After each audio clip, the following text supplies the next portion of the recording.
तर नमस्कार मित्रांनो, स्वागत आहे तुमचं हवामान अपडेट्स या यूट्यूब चॅनलवरती। तर मित्रांनो, राज्यात आजपासून आपल्याला पुढील 3 ते 4 दिवस वादळी वाऱ्यासह विजांच्या कडकडाटासह आपल्याला जोरदार स्वरूपाच्या पावसाची हजेरी लागताना आपल्याला पाहायला मिळणार आहे। आपल्याला राज्यात एक चक्रीवादळ येताना देखील पाहायला मिळत आहे। तर आपण कोणत्या भागामध्ये कशा प्रकारचा पाऊस होणार याविषयीची संपूर्ण माहिती सविस्तरपणे या व्हिडिओच्या माध्यमातून जाणून घेणार आहोत। तत्पूर्वी तुम्हाला विनंती आहे, तुम्ही व्हिडिओ पाहताय परंतु आपल्या चॅनलला काय सबस्क्राइब करत नाहीत, त्यामुळे आत्ताच चॅनलला सबस्क्राइब करून घ्या व व्हिडिओला देखील एक लाईक नक्कीच करून घ्या। तसेच तुम्ही हा व्हिडिओ कोणत्या लोकेशनवरून पाहताय, तुमच्या तालुक्याचं व गावाचं नाव आम्हाला लगेचच कमेंटमध्ये नक्की सांगा, म्हणजे तुम्हाला आपण तुमच्या भागाचा अंदाज देखील सांगत असतो। तर मित्रांनो, आपण जसं की बघू शकताय, आपल्याला आज पश्चिम महाराष्ट्राकडून पावसाला सुरुवात होताना पाहायला मिळत आहे। यामध्ये आपण जसं की स्क्रीनवरती बघू शकताय, सातारा, सांगली, कोल्हापूर या परिसरामध्ये आपल्याला वादळी वाऱ्यासह पाऊस आपल्याला पाहायला मिळते। हलका ते मध्यम पाऊस देखील आपल्याला काही परिसरात आपल्याला पाहायला मिळेल पुढील 3 ते 4 दिवसात आपल्याला।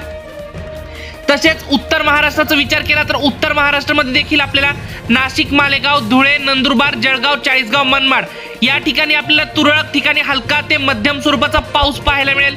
परंतु विदर्भात देखील आपल्याला जोरदार स्वरूपाचा पाऊस आपल्याला पाहायला मिळेल। काही ठिकाणी मुसळधार तर काही ठिकाणी आपल्याला गारपिटीसह पाऊस आपल्याला पाहायला मिळेल।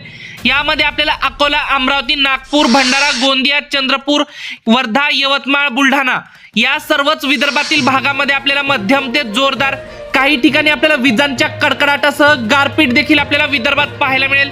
तसेच मराठवाड्याचा विचार केला तर मराठवाड्यात आपल्याला छत्रपती संभाजीनगर, जालना, परभणी, हिंगोली, बीड, लातूर, धाराशिव या सर्वच परिसरामध्ये मित्रांनो आपल्याला हलका ते मध्यम स्वरूपाचा पाऊस आपल्याला पाहायला मिळेल।